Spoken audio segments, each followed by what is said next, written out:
Y'all come on in. We're talking about the music business. Today is Wednesday. Come on in. Hit the share button if you can. For those of you who are there, out there in radio land, I got some folk here that I want to introduce to you, to some, present to others, as y'all say in church. Yeah, it's gonna be one of them shows. Okay, hit the share button if you can. I appreciate it. Thank you. I'm coming on. All right.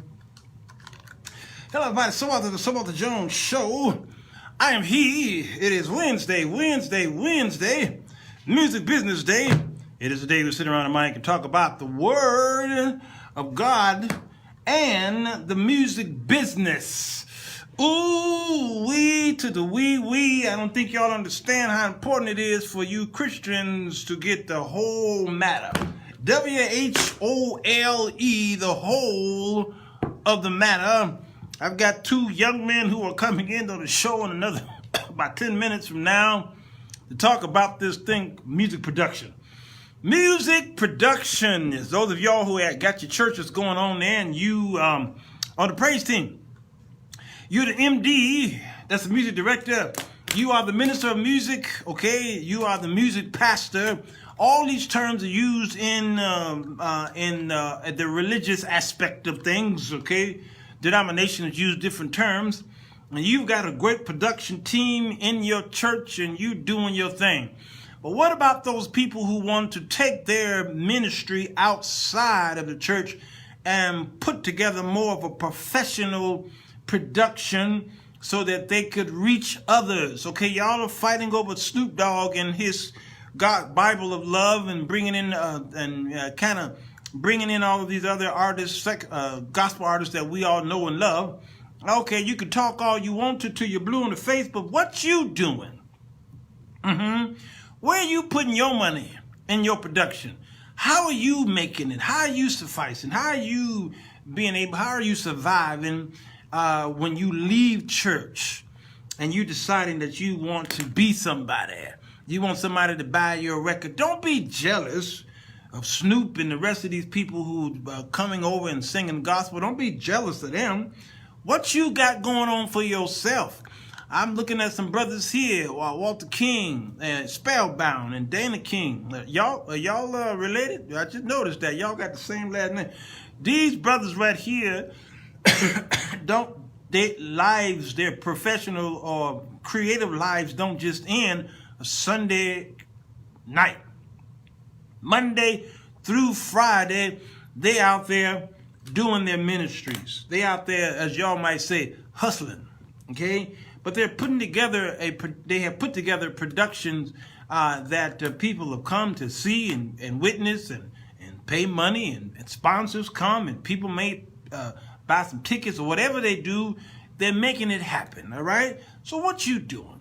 So today I've got if you go on my wall after this show on the Sir Walter Jones, I didn't put it on the Sir Walter Jones show. It's on my regular profile page, or you can go to the Larry Jones page, or you can go to Keon Gibson page, or you can go to the Iris Reed page.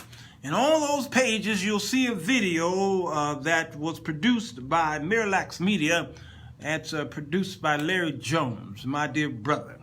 And it was a song written for Keon Gibson. It's about Dear Mama, Tender Love is the name of it. You can go to iTunes and the song is already there. But here's the thing, when a person decides that they want to put a song out, you need to sit down with yourself first and say, how am I going to tackle this? Have a board meeting with yourself first. Good afternoon, Beatrice. Good afternoon, Dr. Marcel. Blessings to you, Dr. King. Yeah, okay. Sit down with yourself and say, here's what I want to do, number one. Number two, and Larry Jones, when he gets here, he'll help us with this list that I'm making up right now on the top of my head. Number two, make a list of the people you know who share your vision. Oh, this is more important almost than number one. because you're going to team up with people who probably don't really share your vision, know your vision, don't care about your vision. They care more about themselves. And so you bring them in on your production, your pre-production, and it's going to be, they're going to try and take. Okay, there's some people in your lives who are givers and takers, and many people in your life probably are takers. And you bring them in, and before you know it, they done stole your members. They done stole your lyrics. They stole your melody. They stole your song. They stole your engineer. Okay? They stole your mastering engineer. They just go in there and then just do whatever they do to make them look good. Okay? You don't want to be around those people. And if you have the spirit of discernment, you know not to hire those people or to allow them to come in and volunteer their time. All right? So number 2, make a list of people who you know, first of all, they love God. Number 2, they love you. Number 3, they're all about making sure that you shine because this is your product. All right? That's number 2. Then number 3, sit down like construction workers or artists, okay, or those who are in art, who people come to them with idea of, I'm going to put a house here, I'm going to put a complex here, I'm going to put a high-rise here, okay? They sit down with and draw up what's called a blueprint. And they draw that blueprint up and they draw it up in what's called stages. Y'all ever go and want to buy a house? You go to a community, whether it was a gated community or whatever, and there's a row houses there. There's one house there that is a sample, okay, house. They call it a model house. And you go in that model house, and then they have phase 1, phase 2, phase 3. If you get it at phase 1, it's much cheaper than it will be when you get to phase 3. All right, get it, buy it now. All right. Well, there's a blueprint there when you walk in some of y'all's churches, and it is the artist's perception of what this building is going to look like. All right? Draw up your plans. If you don't know your plans, then call somebody who's done this before. Do you not realize that there are a lot of people out there who really want to help you for free? They really do. All you're doing is asking them questions. How did you get started? And there's some people out there who will say, listen, young man, listen, young woman, let me tell you how I did it, all right? And they ain't charging you nothing. I mean, I've got a lot of stuff for free. Great advice that literally changed my life, all right? Draw up the blueprints once you get that good advice. And then what you do is you go into your yellow page, okay? I know y'all don't use that today. Go on Google. Ask around your town. There are studios around town, okay, that you may know or may not know about. And it's not so much about how expensive the equipment is. I've walked into multi-million-dollar studios and produced songs that sounded like crap. But then I walked into basement apartments, okay, where he's got a Tascam 8-track sitting there and a DAT machine, okay, and produced some of the greatest, crispiest sounds there is. A lot of times you're going to studios and you see the $1 million equipment. A lot of times that's facade. that's just for you. It's appealing because that's the selling point. Understand? But it's the most important equipment in the studio is that engineer. That's the most important equipment. And it's not just the engineer, but the producer. The producer and engineer is the most important piece of equipment there, because that producer and engineer, many times they are one and the same.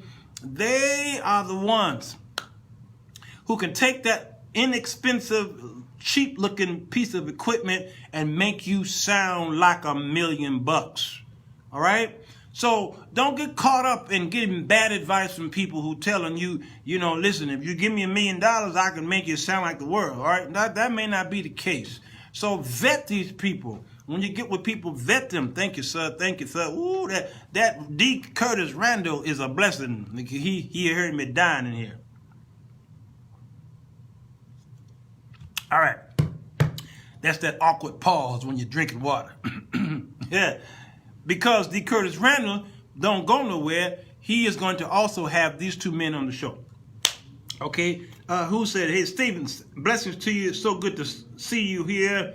Boston, hey, Rena Boston, it's so good to see you. All right. So let's get further involved in this. Okay, you got your idea. You got an idea. You got a song. What should I do with this song? Many of you don't know how to play the piano, bass, guitar, lead, whatever your instrument is. You don't know how, but you have a melody in your heart. Okay, you have a melody in your heart, or you have a lyric with no melody. You may have a melody, but no lyric. You see, you are vital. You are important. And you need to sit with somebody who's got the other missing piece. There are a lot of songs that I've written. I've written over 2,000 songs. But there are many songs that just have a melody on it. And then I had to sit down and say, okay, this is a beautiful melody, but I need to find the right lyric. And I might not have had a vision for the lyrics, so I'll pick up the phone and call my friend Jonathan Williams. At the time, he lived in North Carolina, right? Is that Jonathan is a Carolina? Anyway, he down there north something. It was over there, okay? And I said, Jonathan, I need lyrics. Jonathan is a lyricist, all right? He's an expert at just out of it. He freestyled before there was freestyle. And I send him the melody. He says, I got it. And sometimes he'd be in Chicago and right in front of me, he just write that stuff up, hit the rewind button, and then he's shooting off the melody. And then he'll ask, all right, where's the verse? The verse is here. He'll say, where is the chorus? Here's the chorus. Where is the bridge? Is there one? You don't always have to have a bridge in the song, but it sure helps. Here's the bridge. And then there's a vamp there. Then you do that little turnaround. You say, okay, I got it. All right? When you sit with somebody who's a lyricist, a great lyricist asks you, what is the motivation in this song? What's the vision in this song? Where are you trying to go in this song? Okay? You don't want somebody just writing any kind of lyric. Won't he make you clean inside? Woo, woo, woo, woo, woo, woo. Y'all know how these songs today means nothing. Absolutely nothing. They go nowhere to me. Nowhere. So all my songs take you to a place or to a person, to a time, to a feeling. Okay? Takes you above, take you below. And that's why I always bring up the song, The Hills Are Alive, with the sound of music. That song right there is the intro to that musical, the greatest music, one of the greatest musicals, because Singing in the Rain is the #1 musical, by the way. But the sound of music, that opening song there, the lyric and the melody came together. It's called Prosody. And they married each other. And then Julie Andrews, I think that's her name, she on a hill. Y'all see what's happening? The whole setup here is she's on a hill, and then she's twirling, and then she's saying, the hills are alive, and then the melody of the song, of the lyrics, is rising when they said hill. And the cameraman pans to her as she's twirling, and then the cameraman twirls with her. Oh, man, y'all got set up at that on that musical. Why? Somebody sat down with an idea and says, we want to create this song, but it needs to tie in with this musical or with the opening scene. It was brilliant. And if you ever want to know what is the recipe for successful songs or #1 hit songs, you study it. Study the schematic or the makeup of that song. Study it. #1, they're not very long. They're not very lengthy. #2, they don't have long intros. Okay? And #2. All right, #3, you know what they meant when they said it. I don't think y'all understanding this. Okay? There's a whole lot of them. I'll give y'all a list here. But I was setting you up with the sound of music because of this video that we did that's on my wall. Okay? The Dear Mama. My brother Larry decided to make a video to this song. He said, Walter, dress up in black. Put on he says, I want you to look like a man in black because I'm going to put on black too. Put on a white shirt and a black tie. I'm going to have some shades for you. I had no idea what this boy was getting ready to do. No idea. How's that going to tie into a Dear Mama? It makes no sense to those of you who are not envisionaries, okay? So he says, just show up and I got you. So I get there And I see folks just hanging around, just chit-chatting, and I'm like, okay, I don't see the vision. I see the stage, it's a church. I still don't see the vision. And then I see Mama, who's playing Mama, Iris Stevens. It's not Stevens, I'm thinking Kojic. Iris Reed. Iris Reed, for those of you who may not know her, or you might have seen her face on this video on my wall and say, where have I seen her before? Well, she sings during the competition portion towards the end of the song on the movie from Whoopi Goldberg was playing the nun on, what's the name of the movie again? Sister Act. She's Sister Act, all right? But you go towards the competition in the movie towards the end, and that girl that's singing in the choir, she takes the mic, that's Iris Reed, okay, in that movie. So I see her there at the shooting. I see this beautiful car in the parking lot. I still don't know what's going on. And then Larry hires this cameraman who's got the camera on this stick, and you see him walking around. He's following Larry around. I said, okay. Then there's another man with a cell phone camera. There's another guy with a little camera following Larry around as he's trying to tell what's going on. I said, oh, I see what's going on here. I see what's going on here, because I'm a media man, number one. Number two, I edit videos, so I knew what he was doing then, but I still didn't understand how he gonna implement why am I dressed in black, okay, for this production. And then he says we're gonna have her pull up in her car, okay, and you and I are gonna go and get her out the car and bring her into church. And then I got it. All right. I looked on the stage. I saw the pianos. I saw the drums. I saw the chair, and I got it. All right. Now, as we were going through the video shoot, and he would say, "Stop. No, let's do that. Stop. Do this." Some of the people who were there might not understand the pressure and the time and the blood, sweat, and tears when you're trying to put something together from your head into life. It's not easy, because you got people. Sometimes I'm in a recording studio, and the people who were there, my singers, are wondering, why do you keep rewinding that tape? Why do you keep stopping there? Why do you keep it? And sometimes I tell them, listen, this is why I tell y'all to come maybe an hour later, okay? And when you come, be sure you eat first if you can, all right? Eat first. Make sure you take care of your babysitting and all that stuff, because when we get here, we don't know when we're going to leave. And it's going to be so boring to you. You just got to deal with it. And then when you see the end product, you're going to say, oh, I get it now. It makes sense to me, okay? And that's what he did in this video. So when you look at this video, although it's only about 4 or 5 minutes, the work we put into it for hours on a Saturday is what tells the story. Bear says, painting a beautiful picture. Bear says, yes. Holly, my dear sister, says, hey, Walter, anxiously awaiting today's guest. You know, Holly, I'm gonna introduce you to Keon. I'm gonna introduce you to Keon in a minute. Okay, stop being so feisty for that young man. He's a young man. Okay, Beatrice, you would never believe that I wrote a song. I played no instrument. God gave it to me about 20 years ago, and I have the melody and the lyrics in my head. It's my struggle song. Beatrice, you see what I'm saying? You see, James Palmore. James Palmore, one of the greatest vocalists I know, listening in now to what direction this goes. And trust me, it's going. And Gerald Greenwood says, I have over 300 original lyrics and melodies, but can't play anything. I can sing any and all parts. Though, Gerald, okay, we're going to help you out.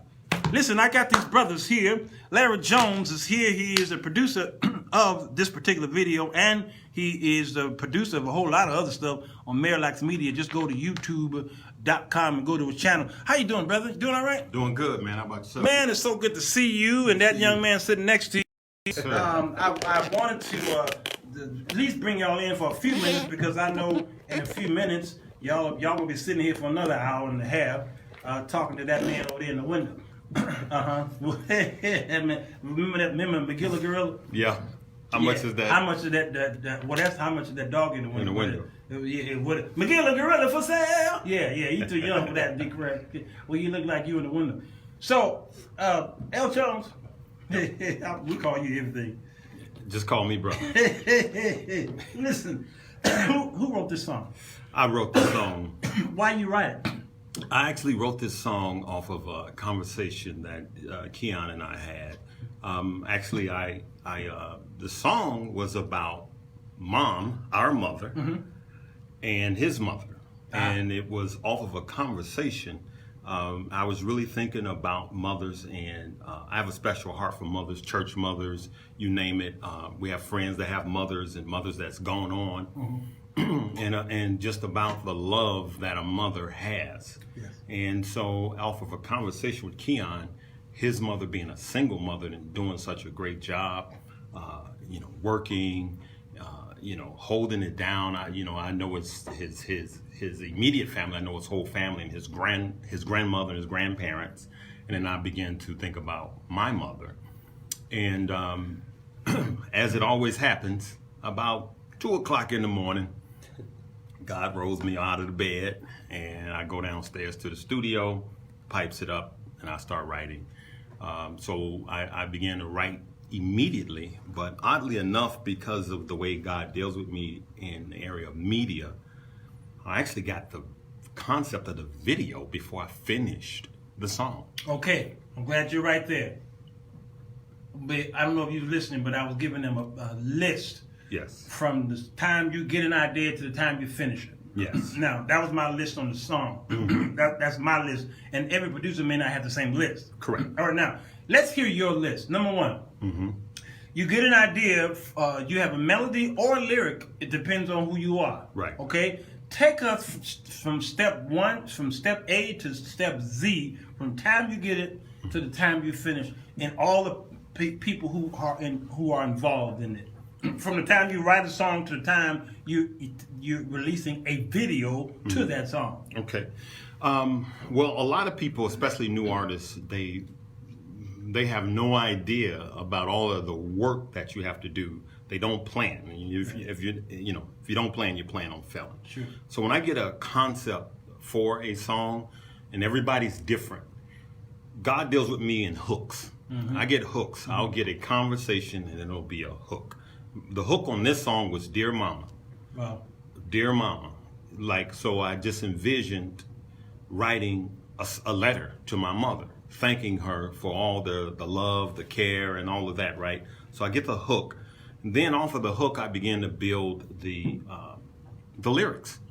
And exactly. So the lyrics really is more in depth, right? The hook is called the hook because it hooks you. Yes. That's what it really is. And the lyrics, you begin to identify what the hook is about. Yes. Right? Yes. So my friend Percy Beatty he does a great job of explaining this because he's just such a great writer. And and that's where I start. Now I have to figure out, am I going to create all of the music? Which I do create a lot of my music. It's funny, I'm a bass player, but God always gives me strings first. I'm always, so I lay down my strings and bass. And I'm just totally unorthodox. Then I begin to figure out what musicians are going to be the best musicians for this song, for this genre. That's good stuff. And then I'll begin to call those musicians if needed. Then we have to understand, when God gives you a song, all of your songs are not for you if you're a soloist. That's good. I'm not a soloist. I'm not a singer. Right. So now for me as a writer, producer, I have to figure out, who does this song belong to? Yes. Because I'm just the mailman to deliver this song. Once I figure that out, now I have the musicians, I have the artist, and it's up to me to finish the lyric. So now you're literally just getting started. So now you go into the recording process. Now for those of you that are out there that don't have a studio, now you have to look for a producer. Yes, sir. That's going to give you the sound that you like. And the only way to know that is to listen to some of the stuff that producer produced. Good. Right? And so I do all different genres, so I'm able to produce move around in different genres. But once you find that producer, Now you need to know, A, does that producer have his own studio, or do you now have to find a studio and have a producer, right? So the biggest, I would say, area that most people get lost in is they try to do it all and they're not versed in it all. That's good. I've been doing this all my life, so I've been versed in every area, right? But still, I call in other musicians. Sure. I stay fluid with my creativity. So, for instance, the follow-up track, which is really going to be hot, I got some high-end players on there. I got some, Lawrence is on guitar. I got Varo on drums. And so when I call these guys in, I got Tough, Multi-Jewel, who's on keyboard that's on this track. That's Tough. Because Tough, I like his feel. Now, you know me, I'm very detailed. You come and record for me a lot of piano. I'm very detailed because, especially with the hook. Yeah. But I leave room Right. for the artist. Now, knowing that the musicians that I pick, they're artists. Yeah. So I leave room for their creativity. Good. Right? Yeah. A lot of, some producers produce like this. Right. I produce more like this because I don't want to choke. I don't want everything to be mono. Because you brought him in Exactly. so that he can express Right. his style. Exactly. So I'll say, this song, I need Tough on this song. Right. This song, I need Jason on this song. Right. Or this song, I need this on this song. But you have to understand, it's about the song. Right. I'm just feeding this baby that's going to go out into the world. So it's about the song, what's best for this song. So at the time, to be honest with you, I had the idea for this song years ago. But Keon, was one of my drummers in my mega drum shed. Right. And I heard him in the studio one day. We were working on something. I think he was helping me with a video. And he was singing. What? That boy can sing. Oops. He had a nice smooth falsetto. Right. I was like, sing this for me. So I gave him a line, he started singing. Sing this for me. Gave him a line, he started singing. And the follow-up track, literally, I wrote it the next day for him, based off a conversation we had. So when I'm hearing a preacher or a conversation, that's what I do. So even after you go through all of these steps and get this recorded, that's when the work begins. Oh, man. Right? Yes, take us there. Music today is done totally different Yes. than it was not 50 years ago. Right. Last year. That's true. It's totally different. Yeah. For instance, I hear these people making uneducated, I'm getting away from saying stupid. I'll say it. Pray for me, I'm growing. Like, don't stream your music.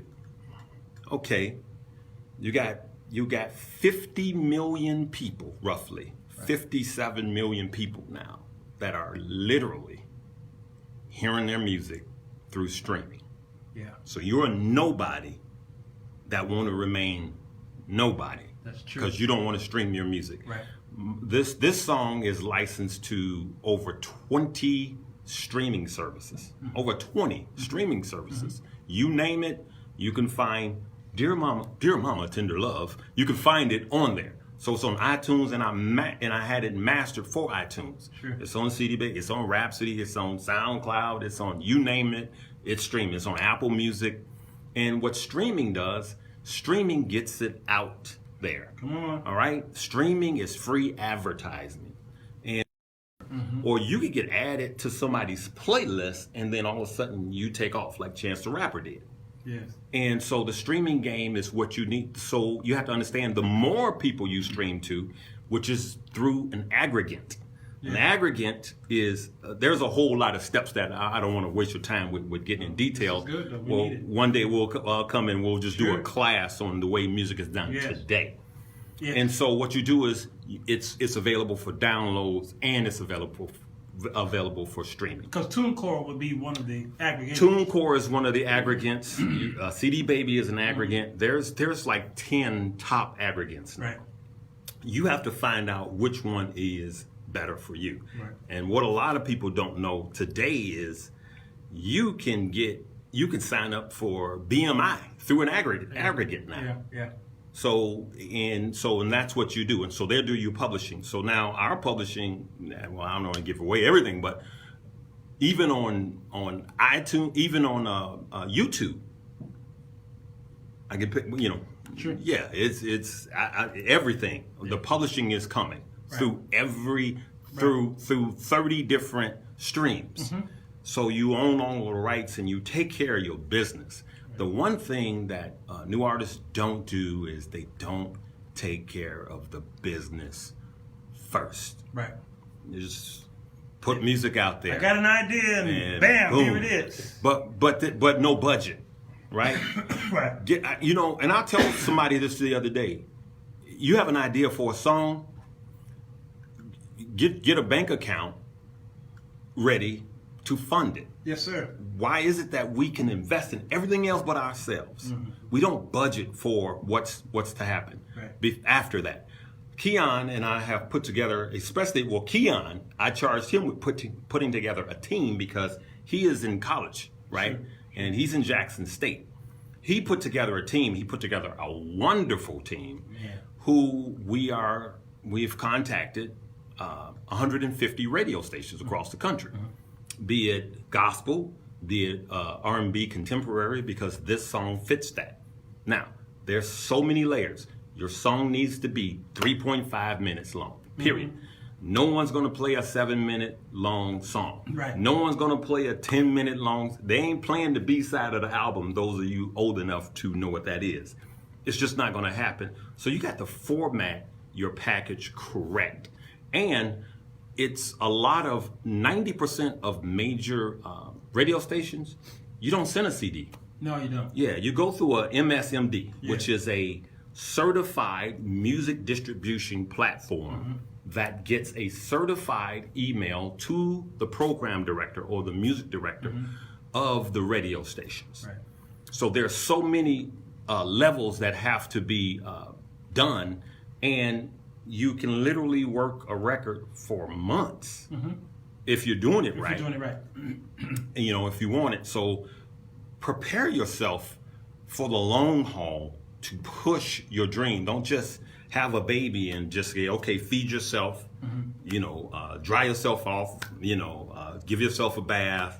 That's what you're doing. You put your music out there and you just released your baby out to the world. Yeah. And you didn't do anything to nurture the baby. Right. Now, you write this song. Yes. Now you introduce it to the world. Yes. All right. In many cases, like in movies, like in motion picture movies, sometimes the movie come out first, right, and then a song from the movie is released. Sounds right. Sometimes the song is first, and then the movie comes. Okay, depends on the producer how he wants it done, right? Or he'll hire a music supervisor, okay, to help him with that. Yes. All right. Do you suggest, though, in music production, releasing a song, do you suggest, because I've seen this in music too, I've seen videos released first. Yes. I've seen that, and then the music pops up later on iTunes.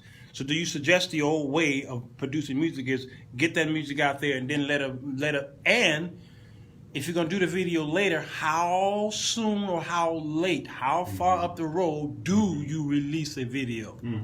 Well, in today, see, it's different. Like it's every quarter, every industry changes. The film industry changes. The music industry changes.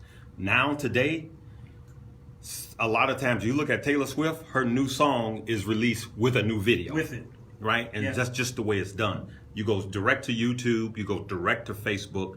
I chose to go direct to Facebook and YouTube. Right. Facebook is doing well on Facebook. It's got released Monday and it's over 5,000 views. It's almost 6 today. 6,000 views, and it is going because I didn't do this for money. I'm not, I'll probably break even if I'm blessed. So we didn't do this for money. I did this because this message needs to be out there. Yes. When you look at mothers like Keon's mom that's doing this by herself, everybody has a mother. Right. I think about how I feel about my mother and what I need to say to her. So this message, this baby needs to get out there. So the message needs to get out there. But I choose to release the video. But everybody can't every song is not going to have a video to it. True. Also, True. so you can release a promo about the song.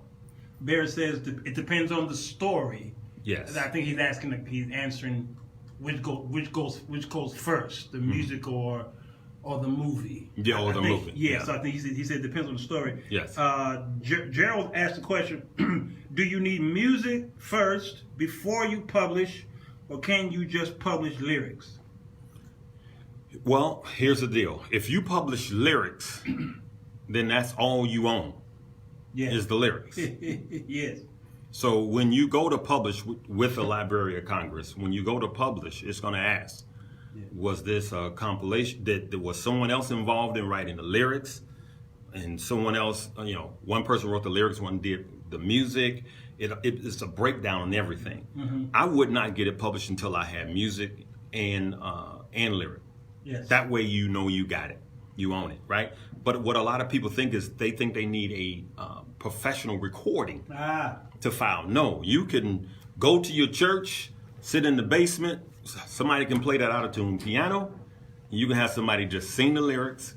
You can copy that to an MP3, and you can file that with the Library of Congress. Yes, sir. And you're good. And just so you guys know, that old wives' tale about a poor man's copyright don't do it. Please. A lie. Please don't do that. That is so. You can't. Let me ask you this. How cheap are you if you can't afford $34 Lord have mercy. for yourself? You don't need to be in the business. You need to just go somewhere and sit down. Go sit down. Trying to be cheap. Yeah. Now that's the part I don't understand. Mm-hmm. It's time for dreamers to get serious. Yeah. This is the year not to start in ministry, but I'm telling you, who's ever listening, this is your year. This is the year of Reed. Yeah. Irish Reed, who knocked her part out in this video. Yes. I mean, this woman acted her butt off without saying a word. I said, that's it. That really is. Yeah, that's it. I was like, man, that's nice. But you know what? She acted so good, I changed the video. I was going to have collages of pictures. Wow. But then when I saw all of the angles and I saw the story taking shape, I changed the whole video. I scrapped what I had and I just went with that because it was so powerful and it was the message that needed to go there. So, but yeah, what was my point? I forgot my point. I'm going in another direction. The question that he was asking about music first or publishing. Yeah. Or publishing lyrics. Yeah. Well, we covered that. Yeah. Just get somebody to just hum it out. Get your organist or your whoever, and you just hum it out. You just send it out. Get it copywritten. Let me ask this controversial question here. This always pops up.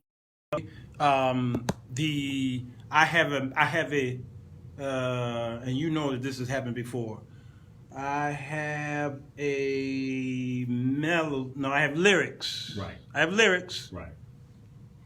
And I also have some melody in my mind. Yes. I go to an arranger or a piano player and say, all right, here's this song. I don't know how to play it, but here it is. La, la, la, la, la, la. Right. Okay, he says, okay, yeah, let me do this with it. Yeah, I like that. Right. Okay. Song is finished, is recorded. Right. Now it's time for the business. Yep. You're filling out the paperwork. Right. He says, I own 50% of that song. Right. Okay. That happens every day. Happens a lot. All right. Now help me out here, Jones, because I have to correct these guys a lot. The problem with that is the cart before the horse. Yes, you do. You're supposed to sat down and discuss the business before you went and sat down. Before you even heard the song, yes, you sit down. Now, I had that discussion. I'm public with it. Drew Smith, the rapper on that track, wrote that rap. Okay. Drew Smith. Big ups to Drew Smith. Bad boy. Yeah. I tried 3 different rappers, but great rappers, but he delivered what I wanted. Yeah. And he stayed with the subject matter. So we had that discussion beforehand. Good. So there's an understanding there, right? Good. And so that's what you need to do. There's a form. There's a 33 1/3 split. That's a standard thing. The writer the one who writes the song, and then there's a hook. You know, so well, and just in a song, you got somebody that did the melody, you got somebody that did the verse, you got somebody that did the hook. Right. 33 1/3 split. Yeah. On that portion. So if you got a fourth person coming in, now he's putting the music together. Usually one of those three will put the music together. Yeah. So what you need to do is you need to discuss the business first, study the business, and discuss it before you start playing, and have an understanding. Yes. And get it in writing. And getting in writing. And here is the biggest controversial statement. In many cases, that dude on the piano don't own none of it. None of it. Yep. Because you had the melody and the lyrics in your head. No. There is something called the work for hire. Okay. Now, all right. All right. And he will get his money right then. Now, and the engineer get his money. There's the recording studio get their monies. Right. Okay. Now, if you're working with a Quincy Jones, it's a whole different story. Now, there's some songs. There's a lot of songs that you guys have heard that I've either written on or did some music, but it was a work for hire. Right. Which means that I got paid. Here's your check. There it is. There it is. And that's your only check. And that's it. I'm out. Yes. Yes. And so they own it all. Right. So they put their name on it. There and you know what? I don't care. I don't care either. Because that's what I did it for. There you go. You got to know when to hold them, know when to fold them, Yeah. know when to walk away, know when to run. Yeah. But then there's times when you want to do, so I do both deals both ways. I go both ways. I do what's best for me. Right. So if somebody come and they got everything together and I'm just gonna add a line, I don't need their publishing. Let them. We got to understand it's all about the baby. It's all about the song. It's all about the baby. Yep. All about the song. Okay? Because these fights are now happening in the courts now. Right. Who owns what? Who did what? Look at the blurred lines. Right.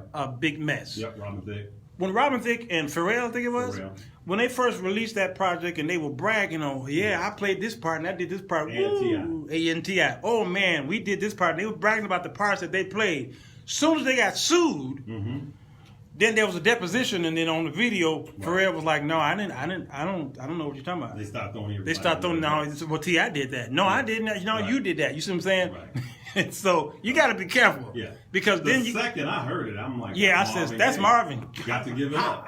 Second. And then I said, surely they got permission for that. Surely they did.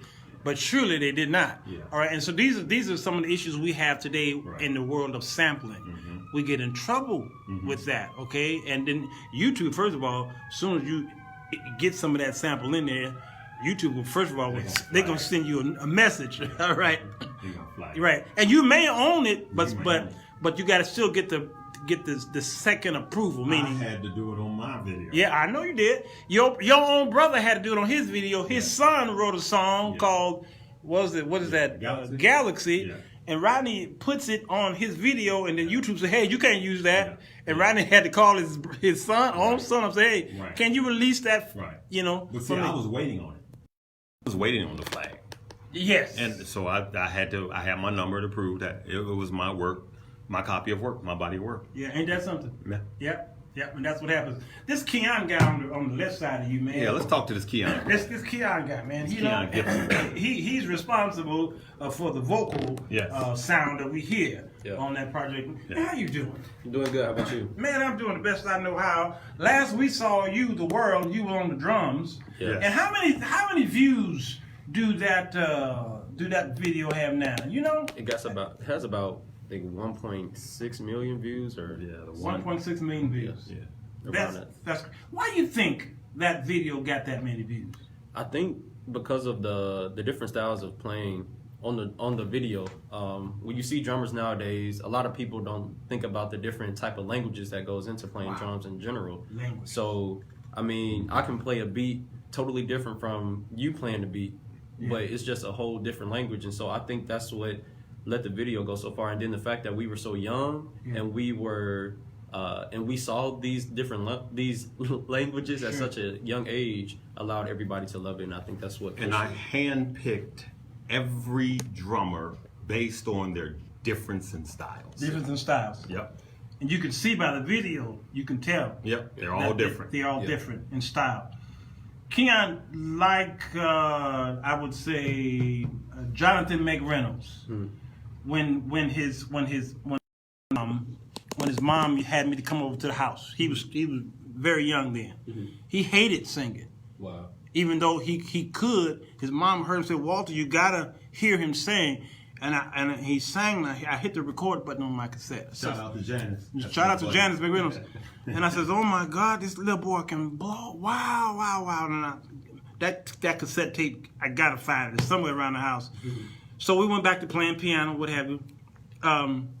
And fast forward, look at him. Yeah. He's singing the national anthem for the NFL. I mean the NBA.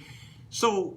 Is your story like his, where you knew you had a voice, or you didn't, or maybe you did, but you just didn't want to sing? You just wanted to be a drummer. So, at the age of 2 years old, I started playing the drums, right? And so I started developing my singing ability at church. You know, singing on the kids' choir. I used to sing like the lead parts for the children's choirs on some songs. And so, you know, fast forward, as I'm still playing the drums with various artists or at church, as they give me music, I'm just not learning the music, the drums, so to speak. I'm learning the lyrics, the harmonies, the piano parts. And so I can sing, knowing that I can sing, I'm singing the lyrics with the songs, with the artist that is singing it. So as I'm playing the drums, I'm still singing with the artist as if I'm on stage with the artist. And so this whole time I've been singing. I've been singing this whole time, so now I'm just becoming public with it. When you heard the song "Mama," what did you think about the concept? I thought it was amazing, and what my biggest takeaway from it was the fact that he wrote this song literally based off that conversation. In the song, it talked about you went to the mom going to work, and you know, providing food on the dinner table. On the dinner table, my mom literally does that, as a single mother. I applaud her for that, for, you know, doing overtime sometimes, or just going that extra mile to just provide for me and my brother. Wow. Did you understand what the whole concept of the video was going to be? Did he explain it to you, or were you, even after explaining it to you, did you see it fully, or did you say, okay, I still don't see how you're going to do this? No, I saw it fully. You did? He wrote the song and he introduced the song to me, and then he literally jumped into the video, and I was like, wait, what about the song? But when he told me about the video, it gave me a more assuring approach as I sang the song. So when I was singing the song, I was thinking about the video, but then I was just bringing that energy, knowing that, you know, I'm delivering what this video, you know, will hand to the world later on. To the world. What have you been doing, or maybe preparing for? Have you done any interviews, anything like that, since this song has been released? Yeah, I did about 2 or 3 in Jackson, Mississippi, and I was featured in their newspaper and things like that, and I was featured on Jackson State's like billboard and everything. So I mean, shout out to Jackson State, my college. They have really like helped me get to where I am. Yeah, they really got behind my music, and I mean, they put it on like every stream of media that they have, from the radio to TV stations to newspapers. And so I mean, it's been amazing just being in this new journey as a recording artist. So I'm used to being, you know, on the back end as a drummer, but now I'm in the front end as an artist. So, Larry, can you think of anybody who did this where they started in one talent and then they end up being known for this other talent, like actors or singers or Childish Gambino, who's in the Star Wars movie? That dude is crazy talented. Yes. I didn't know it was the same guy. Wow, he's literally 2 different people. Yeah, he really is. Yeah. What is his name? Glover? Danny Glover? What's his name? No. His real name? I don't know. It's something. I think it's but anyway, you guys know the brother. Yeah. And he the only dude. Right, he is. He the only piece of pepper in the salt shaker. Yeah. So the brother in Star Wars has got a singing career that's just on fire, man. He's just talented. Look at can you think of any singers who became actors and then actors who became singers? Oh yeah, a lot of them. I mean, we were just talking about last night. Aaliyah, Sure. And she was in some good movies. You know, you got a lot of people look at Jamie Foxx. Well, that's, Yeah, I mean, you know, he's got a thing called an Academy Award. Yeah, one of those. And then even look at the person himself, Will Smith. Oh, Will yeah, Smith. Will Smith. Wow, yeah. that's huge. Yeah, LL. Yeah. Yeah, I had a long conversation with LL. I mean, how he just, that's a whole nother, like, this dude was testifying to me. Yeah, Sure. it was crazy. Yeah. Yeah. Yeah. Some tried, and like for instance, Eddie Murphy tried. Right. he partied all the time. All the time. all the time. And then there were some actors who had a one hit song. Look at the Duke Boys, Right. Back in the 70s. Yeah. What's Yeah. the Duke Boys? Well, the one with all the hair. He came out with that. Don't give up on us, baby. Oh yeah. Yeah, that's one of the Duke Boys, Yeah, all right? yeah, that's right. One hit wonder. Yep, that's it. Yeah, so we You know, you got to know your lane. So what happens with a lot of young artists now? We got to understand this. That plural gift, everybody don't have it, True. right? True. I have studied really hard on Donald Glover. Donald. McKinley. Yeah, exactly. Glover, What a lot of people don't know is I don't just have a recording studio, but all my productions, I shoot and edit. I have my cameras, I have my editing, and been doing it for years.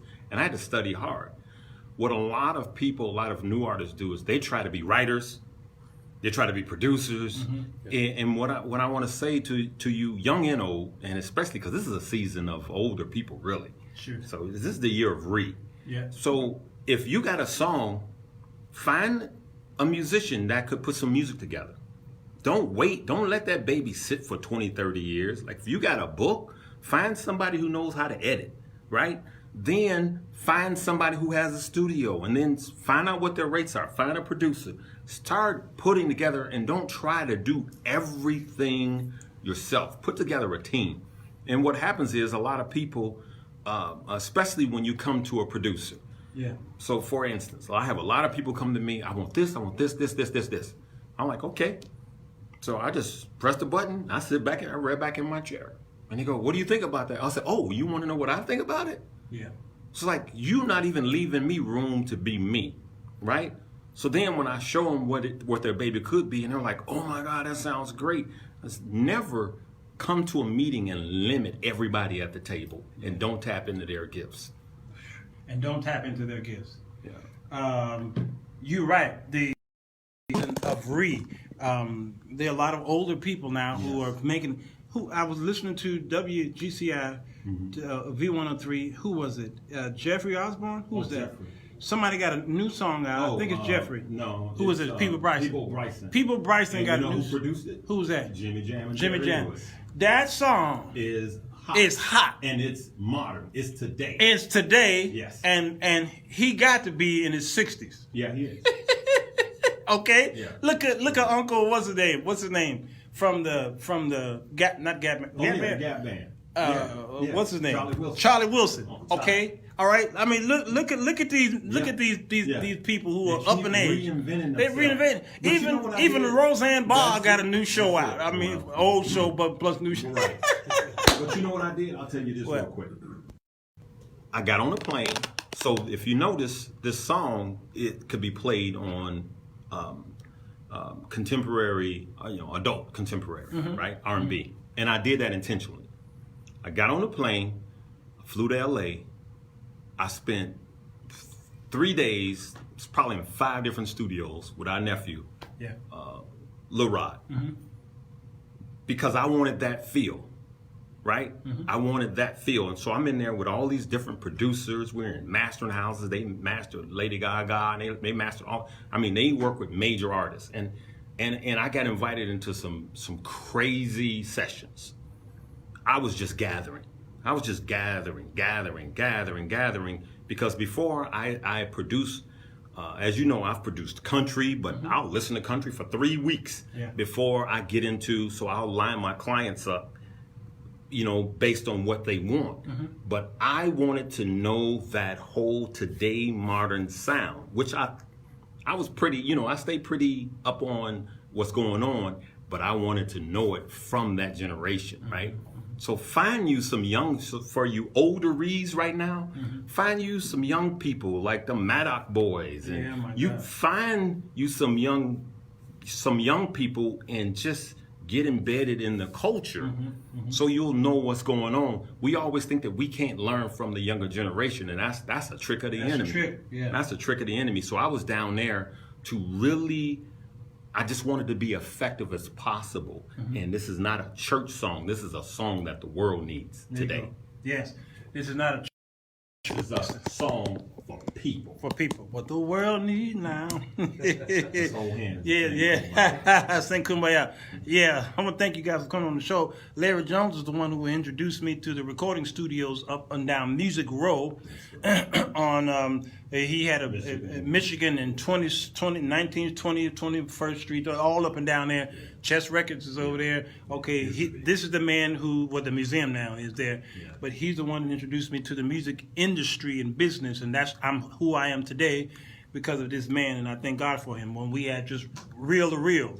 Yeah. There wasn't tape, and that tape was expensive too. $150 for 2-inch. You had to cut and splice. You had to do it with a razor blade. Yeah, with a razor blade, all kind of stuff, y'all. Yeah, so he introduced me to that game, and we'll bring him in part We 2. need you guys to download that song. I'm going out here doing Share the video. do a after show, Okay. and then I'm gonna tell him wherever to go. Okay. D. Curtis Randall got to come on right now. This is the Sir Walter Jones Show. Sir Walter Jones. Yeah, go to iTunes right now if you can. Download the song, Dear Mama, Tender Love. You artist's name put that is name in there, Keon. and the artist Keon, and you good to go. You are good to go. Go to my wall right now. Look at the video, and you will want to hit download after that. Please leave a comment on the video and share it. Yes, leave a comment and say you saw it or heard it on the Sir Walter Jones Show. Please do. Tag them in the comments. Those of you who are on YouTube, just say I heard it on the Sir Walter Jones Show, and we will definitely give you a shout out for that. All right, it's all about support. Okay, I'm gonna go in here and do a quick after. Yeah, because I got to be quiet because they are featured on the D. Curtis Randall Show. All right, people. Uh-oh.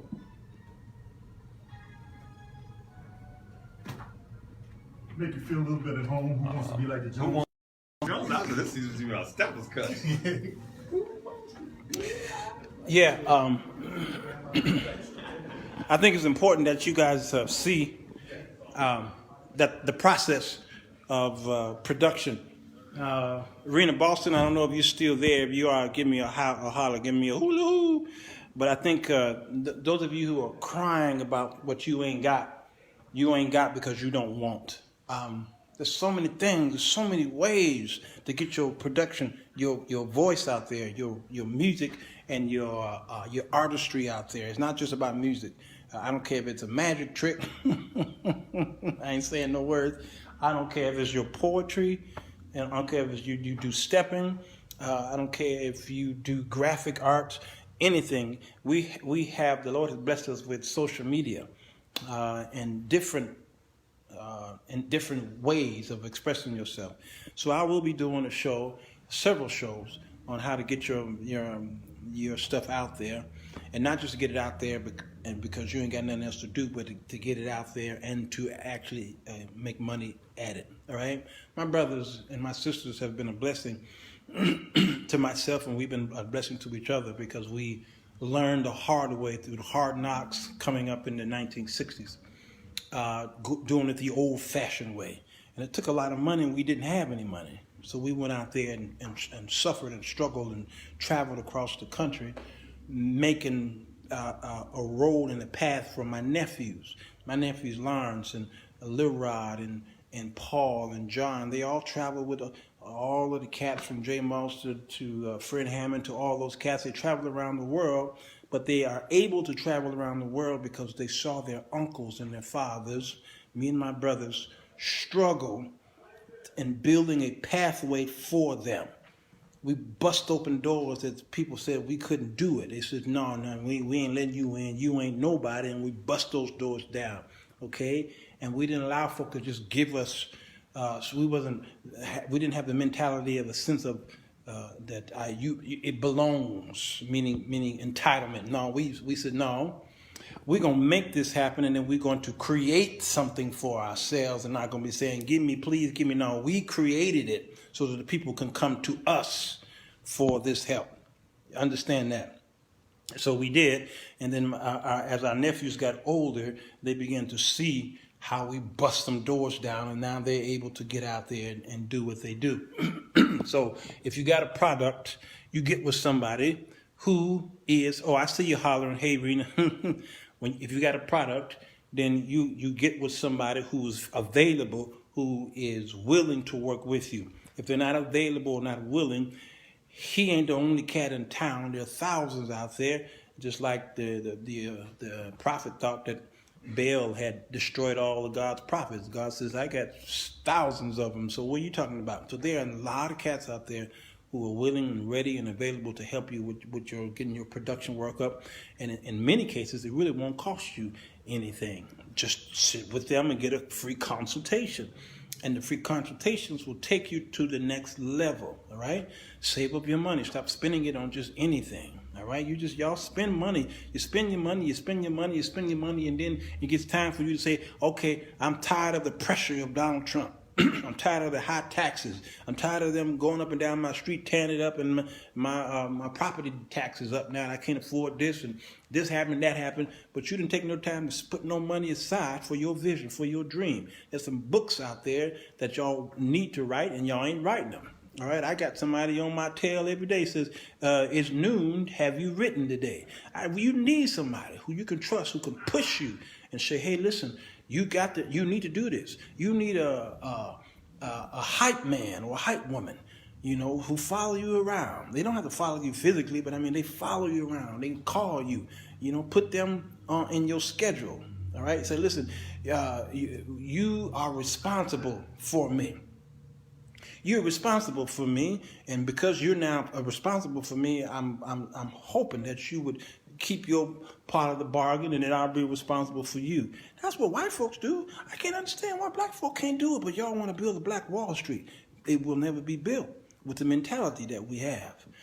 So get your accountability person to push you every day. Say, hey, and I have those people out there. Every now and then you see me on the wall, just hitting somebody up on the wall. Hey, have you done so-and-so yet? Have you done that yet? Or most cases, I'll go in their inboxes, okay? I'll say, hey, I remember you told me you were in school last year. Now it's a year later. What have you done with your schooling? What have you done? Have you built or started anything? Don't wait for 3 or 4 years till you graduate. No, as soon as you entered into that institution, you should have been working your plan outside. You should have been working your business plan outside. You should already have your LLC. You should already have, if you're going to be a sole proprietorship, which can be kind of dangerous, all right? But if that's what you're going to be, at least your name is your legal name. You don't have to worry about having a name, okay? You can get sued, but you can lose everything. But set up your corporation, okay? You set it up. And yes, she says, Shanti says, I call them a butt kicker. Yeah, set your business up. It ain't expensive, but it will cost you to set your business up. Y'all spent that on your hair this week. And your hair eventually you're going to have to go back and do it again. All right? Well, go bald sometimes, all right? Or look raggedy sometimes. That's fine. Look raggedy for your future. Say, listen, I got this $100. I'm going to either do my hair or I'm going to go down there and register my business. All right? Which one you going to do? Look raggedy. Put a napkin or towel, look like Aunt Jemima for about a week or so, and put that over your head, and go down there to the State Department or the clerk and register your business. Say, I want my LLC. Put an ad in the paper. Get you some business cards. Go down there to Vistaprint or find an African-American business who print these cards and do your flyers and all that stuff. There's some great African-American businesses out there that can help you. Go down there to the Black Bank and make you a deposit and open up a business account. Understand what I'm saying? Invest in your brand, Lady Rochelle says, and do it. put your scarf on your head and look raggedy for about a week or two until you regain that money back. At least you can say, I might look raggedy, but I got a business. What you got? You ain't got nothing, all right? And then you start promoting your business. You talk in third person. My name ain't Walter. It ain't Mr. Jones. My name is Sir. When I talk in third person. Why? Because Sir Walter is my brand. Wherever I go, what's your name? Sir Walter Jones. Even if I'm out there Ubering, they see Walter Jones. Sometimes they don't see it. They'll just say, hey, okay, what's your name again? I say, Sir Walter Jones. They're like, ooh, that's clever. Are you on social media? They always ask. I said, yep. Type that name in there. There you go. One girl was trying to embarrass me because I was doing a show and I only had about 25 people watching my live at the time. And she thought I was nobody. She said, look at her. He ain't got but 25 people watching this thing. It was a Friday afternoon. People on their way home. They ain't watching my show.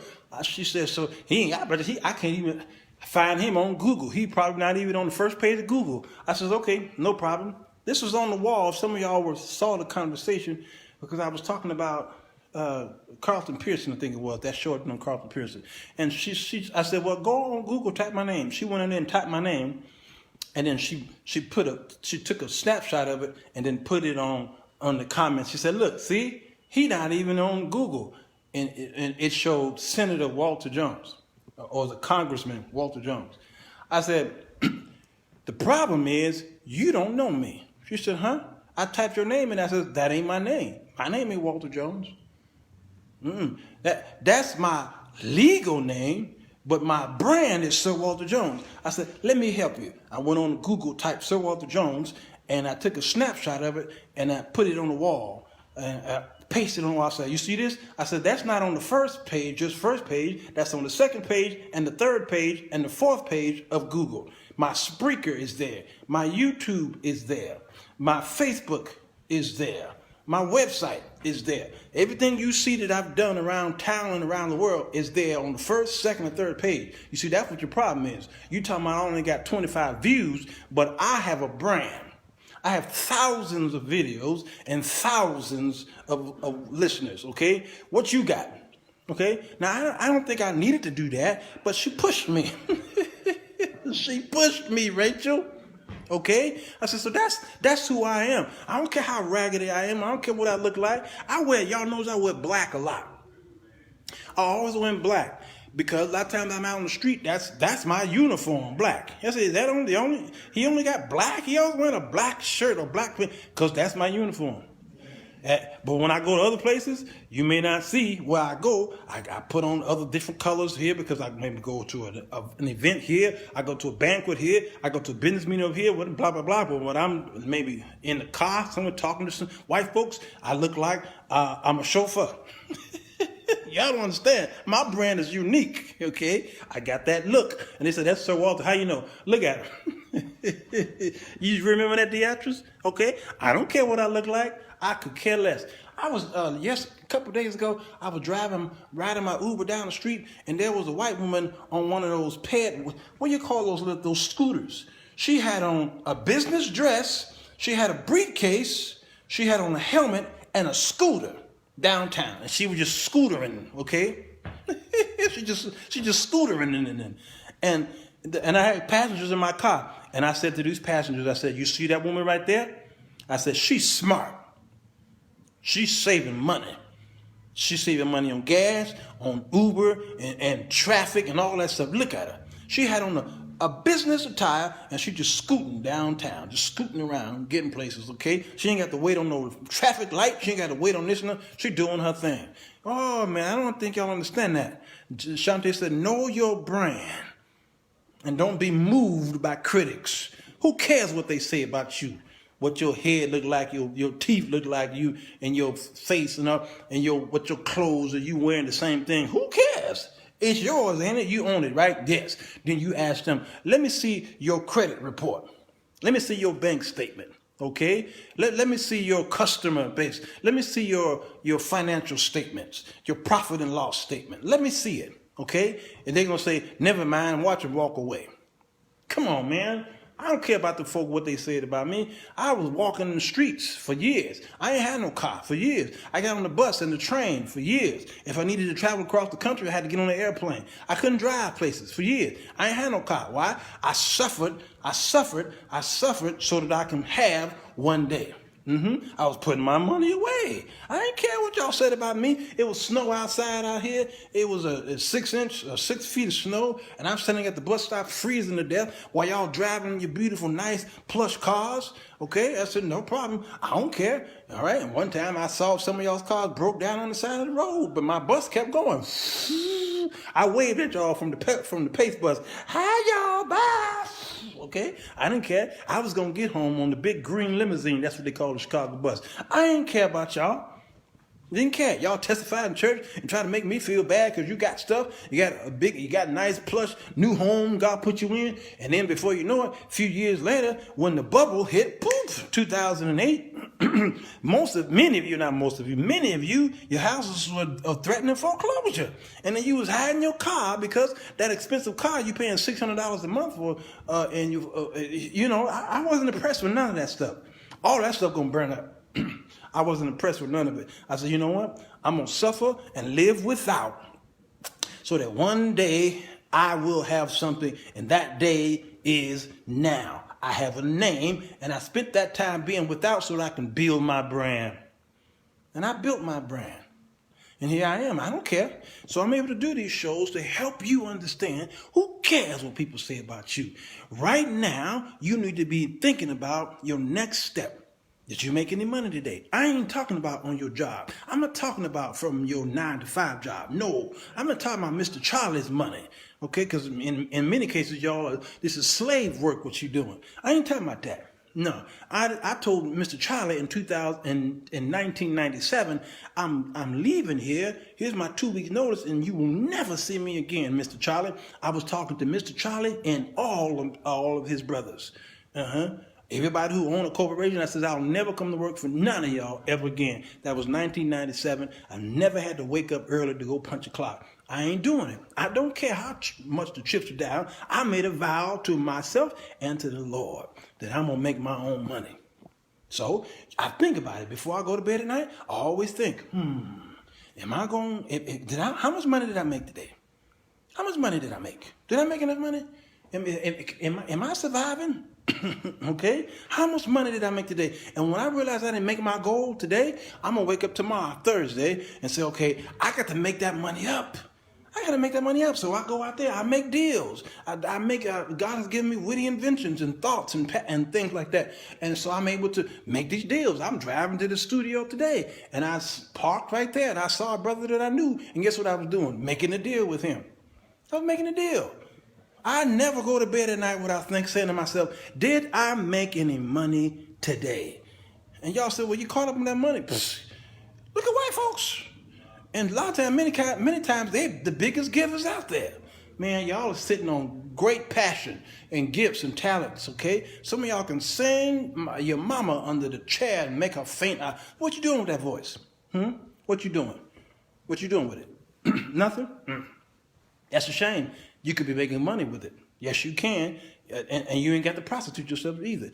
Okay, you are a brand. You are your own product. When people see you, they say, wow, man. And when people see me, you know what they say to me? Whenever they see me, all these churches out here, they say the same thing. We can't afford him. I don't think y'all get it. Come on. I don't think y'all get it.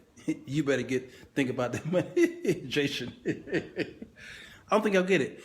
Whenever the churches, I don't care what town it is, when they see me, I'm at an event or what have you, they'll hesitate. They'll say, Elder Jones or Sir Walter, depending on the setting, they'll say, we need, what they really want is me. Okay? That's what they really want. They want me, but they try and maneuver their words because they think, in many cases they can't. They'll say, we can't afford you. But do you know anybody like you? And my response is, if I knew somebody like me, why ain't you hiring me? if I knew someone like me, then aren't they just as expensive as me? I mean, why don't you just ask me for me? And then we can sit and negotiate the deal. But the fact that they're asking me or saying we can't afford you tells you that my brand is expensive. Understand, when I say expensive, my brand means something to the world. They says, oh, we've seen your videos, we watch your shows, we've heard your evening manners. We see how people respond to your brand and your name. It's respectful, so we can't afford you. That's what they say. I'm talking white and black. I say, you know what? You probably can't afford me, but let's make a deal. Let's make a deal. See if you can afford me.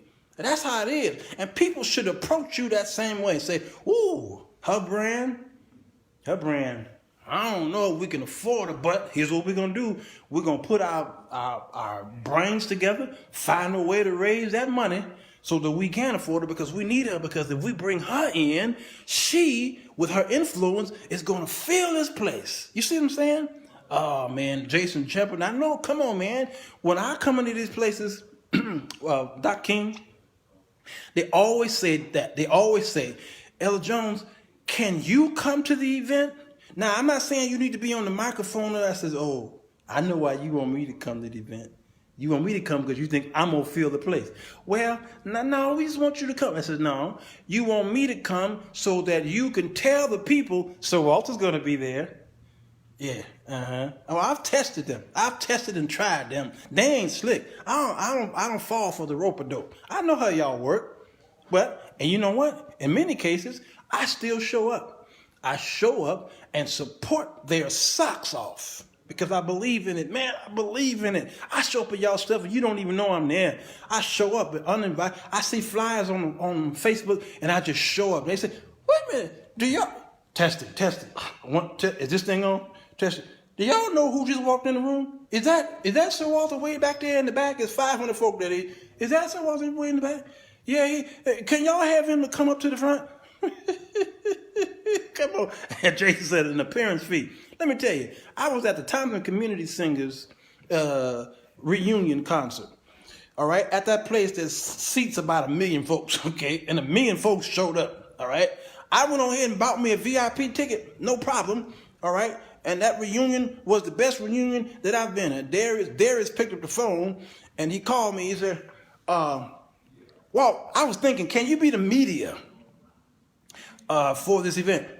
I said, yeah. He said, yeah. He said, because I got to have you. And then he got Will Colquitt to come on in, Tabernacle Radio. He said, but I need you to come and be the media. And then I said to myself, I came to myself, I said, I don't want to do that. He said, now it's up to you whether. I said, no, I don't want to do that. I just want to come and enjoy the concert. I was feeling the Lord telling me, don't work that concert. Go and enjoy it. So I did. So I said, Darius Brooks, I'll be there, but I'll just be in the audience. He said, okay, man, that's cool. I just want to make sure you're part of this because we need you. I said, okay, cool. Hung up the phone. I got in there, and there was a line outside wrapped around, and I had a VIP. I walked to the VIP, and they treated me like they treat all the VIPs. And we went in the back room there, and we had a cup of Joe, tea and crumpets, and Percy and all of the band came, and we was out there, and Steve and Huff and everybody, we were just shaking hands and thinking about the old times, okay? Then we all went into the sanctuary, okay? I wasn't supposed to sit on the very front row, but because when they saw my face, they said he belonged right here. And guess who sat right there with me? Dr. Bobby Jones, God rest his soul, Edwin Hawkins. It was James, who was it? All these cats were sitting on the front row. Okay? It was, who else was it? It was Kurt Carr. And we all sitting together, enjoying each other's company. I don't care. They great men of God, wrote some of the great songs of our choirs. That's great. I wasn't there for them. I was there for the Tommies. Okay? And then The concert started, and they did the first half of the concert, and again, it was about 1 million folk behind me, and we just had a great time. And Darius Brooks got up as during the intermission, and he began to recognize all of the former members of the Thompson Community Singers. And he told them to stand up. Some of them were sitting in the balcony. I was shocked. I'm like, wait a minute. Why are the former members sitting in the balcony? And he calling out them people. And then he says, okay, well, I guess we got to hear me getting into the second half. And he said, oh, wait a minute. Is Sir Walter? I think Sir Walter Jones is in the building. He here somewhere. Where he at? And that rose said, he right here. He said, everybody, Sir Walter Jones is here. Okay? And I just waved. And then I heard a few people say, that's him? That's the guy on YouTube? That's the guy on Facebook? That's the guy who did that controversial show on that? That's the guy who did that? I heard it behind me. I thought I recognized your face. They ain't know who I was, but they know my name. They ain't know who I was, but they know my face. You understand what I'm saying? Brand awareness. Took me years to build that brand. That should be you. When you walk into a room, they should say, I know you. I may not know your name, but I know your face. I may not know your face, but I heard your name called. I know it. They may even say, where do I know it? But the fact that they know it. When something comes across you 21 times, they say it becomes a habit. 21 times it becomes a habit. They hear me every day. Every day. At nighttime, some of the wives, husbands are watching my show at midnight, and they hear my voice in the bedroom. So when I go to the churches, sometimes when I go to the churches, the wives is watching my show, my Romance in the Park, and the husband say, hey, bro, why did I sleep with you last night? I said, huh? Man, that's nasty. He said, no, you don't understand. I slept with you last night. Well, I said, how? What's that positive? He said, because my wife had you on watching your Romance in the Park at 1 a.m, because it's East Coast, and I heard your voice all night for about an hour and a half. Man, dude, I don't want to sleep with you. And I'm in Memphis somewhere. I was in St. Louis, just walking the aisle of the Church of God in Christ convention, and they say, hey, bro, Sir Walter Jones, right? I said, yeah, that's me, and I ducked because I don't know what I might have said. Okay? And y'all see my video, the Kojic video. They all know me. Or they don't. But they know me. They know the brand. Please, people, stop being lazy. Y'all got too much going on in you. Deatrice, it's time for you to get that song going. Get it going. Get with somebody in your town. You ain't got to hire nobody from Chicago, or Milwaukee, or somewhere.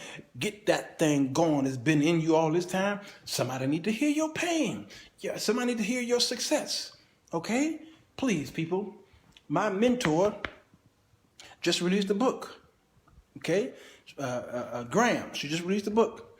I told her to send me a copy so that I can read it, and I'm going to drive to St. Louis, and I'm going to interview her, Joyce Graham. I've done that to several of y'all. Okay? That's what it's all about, people. Get your brain going. You got a book that's in you? Get to writing.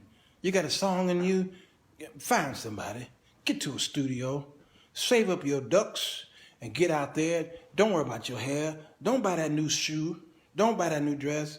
Because what you're going to spend on that, you could have had a record out. Okay? Please, people, stop being lazy. Get on it, will you please? I appreciate it. I think I'm done. I loved it, y'all. Hit the share button, will you? That'd be nice. This is Sir Walter Jones Show.